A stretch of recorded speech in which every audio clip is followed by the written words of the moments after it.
Greetings, humanity! Today is Wednesday, April 1st, 2026. Let's grok the news.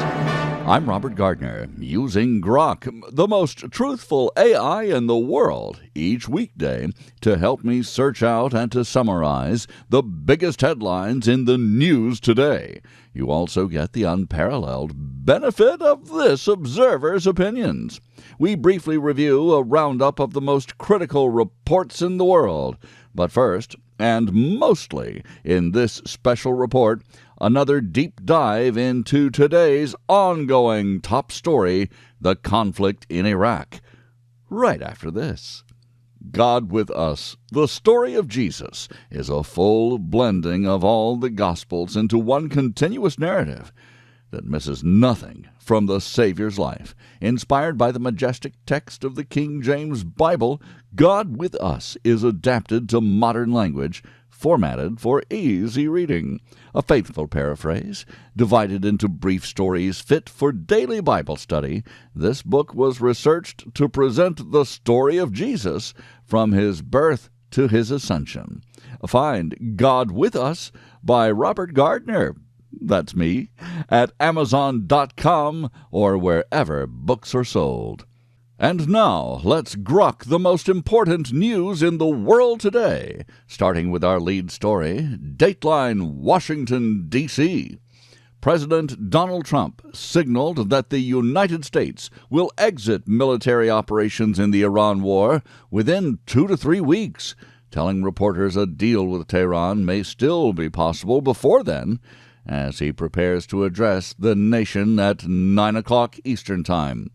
Trump's comments come amid ongoing U.S. and Israeli strikes on Iranian targets and Iranian counterattacks, including missile launches that have caused injuries in Israel and incidents in Gulf states.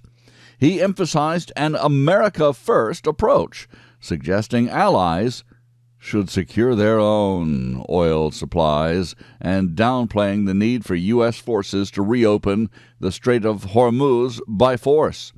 The president indicated that the U.S. is dealing with what he called a more reasonable set of people in Iran, while Secretary of State Marco Rubio and Secretary of War Pete Hegseth have stressed continued pressure through negotiations backed by military strength. An Israeli military analyst claimed a U.S. bunker buster strike has effectively entombed much of Iran's uranium enrichment capabilities deep underground, potentially setting back its nuclear program significantly. Global energy markets reacted sharply to the conflict.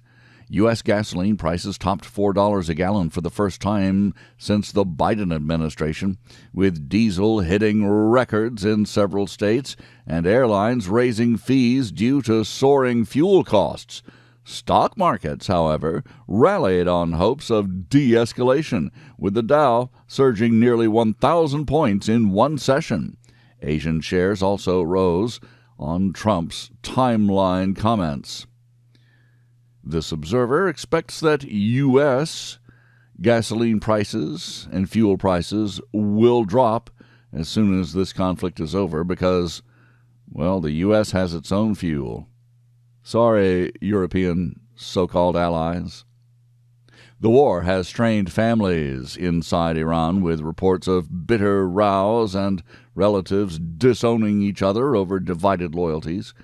China and Pakistan have proposed a 5-point diplomatic plan to end the fighting and resume normal shipping in the Strait of Hormuz, though Trump has told allies to handle their own energy needs. You can be sure that China will, if Europe won't. Critics and experts warn that even if fighting winds down soon, economic ripple effects, including higher inflation and supply chain disruptions, could persist for months. Farmers are distressed in the United States.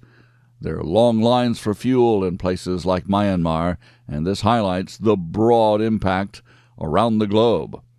Trump is expected to provide a detailed update in tonight's address, potentially outlining next steps or conditions for a full withdrawal. The developments mark a potential turning point, raising questions about long-term stability in the Middle East, nuclear proliferation risks, and the future of U.S. engagement in the region. Supporters view the timeline as a decisive move to avoid prolonged entanglement, while others express concern over unfinished objectives and regional power vacuums. This observer shares that concern. If we don't see regime change in Iran, then what about the poor Iranian people? As the world watches tonight's speech, markets, diplomats, and ordinary citizens brace for what comes next in a fast-moving crisis that has already reshaped energy prices and global alliances. Have we seen the end of NATO? It'll never be what it was. Now, we grok the headlines from around the world. Dateline Cape Canaveral. NASA's Artemis II mission has reached final launch countdown for today's planned liftoff, sending 4 astronauts on the first crewed flight around the moon since 1972. The Orion spacecraft will test systems for future lunar landings amid weather concerns and high public excitement on Florida's Space Coast. Crew members are preparing personal items and undergoing last safety checks for this multi-day journey. This observer can't wait. Well, I guess he can. He's been waiting 50 years. Dateline, Washington, D.C. The U.S. Supreme Court heard oral arguments in the Trump administration's challenge to birthright citizenship, with President Trump attending in person. The case could set limits on automatic citizenship for children born in the United States that have been granted to non-citizen parents in recent decades. Commentator Van Jones criticized the president's presence, saying he doesn't belong at the High Court. International comparisons are being closely watched. This observer knows that no other nation in the entire world gives instant birthright citizenship to anyone who just happens to be born across the border. Dateline, Washington, D.C. President Trump signed an executive order directing verification that mail-in ballots are used only by eligible voters. The move aims to strengthen election integrity ahead of future contests by tightening controls on absentee and mail voting procedures across federal elections. You can be sure that some federal judge somewhere who thinks he or she was elected president will seek to strike this order down, which will get the question into the courts. Stay tuned. Dateline Crimea.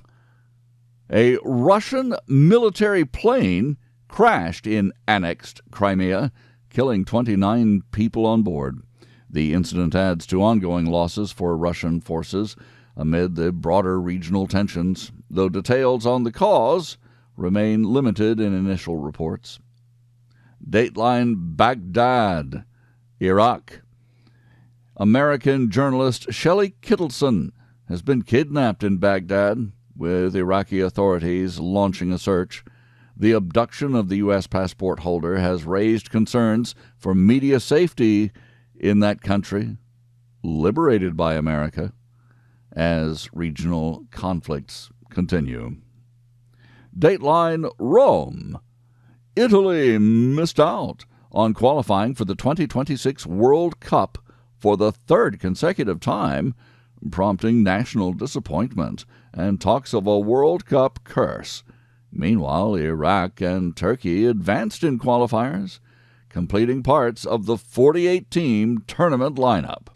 Dateline New Delhi. India has begun its massive nationwide population census, involving over 1 billion people and millions of officials in the world's largest democracy. The exercise, the world's largest census, comes amid debates over representation, including concerns about gerrymandering affecting Muslim communities in Assam state. Well, when a democracy starts gerrymandering its precincts and districts, you know it has grown up. Dateline, Washington, D.C., and South Dakota. A report alleges that former Homeland Security Secretary Kristi Noem's husband led a cross-dressing double life. The personal scandal has emerged involving the high-profile Trump administration official's family. Dateline, Havana, Cuba, and Atlanta, Georgia. CNN has featured Fidel Castro's influencer grandson as a Gen Z friendly face for Cuba's regime. This observer wonders if the young man is a socialist or a communist. Otherwise, why would CNN be promoting him? The coverage highlights shifting narratives around the island's future leadership amid reports that a majority of Cubans favor capitalism. Dateline, Tokyo. Divorced couples in Japan can now share custody of their children following a landmark legal change. The new rules mark the first time post-divorce custody has been permitted in the country. Well, I guess a country's grown up when they start having all kinds of divorce laws. Why do countries have to grow up? Dateline, Los Angeles. Golf legend Tiger Woods has announced he will step away from the sport once again and seek treatment once again after a car crash and DUI arrest. The incident involved reports of bloodshot, glassy eyes and extremely dilated pupils. Once again. Dateline, Washington, D.C. A federal judge. Oh, here's a surprise. A federal judge has temporarily halted construction of a new ballroom at the White House. Well, what's the judge think they're going to do? Tear everything down and restore the crumbling structure that was there before? The court order stops work on the project amid ongoing legal challenges.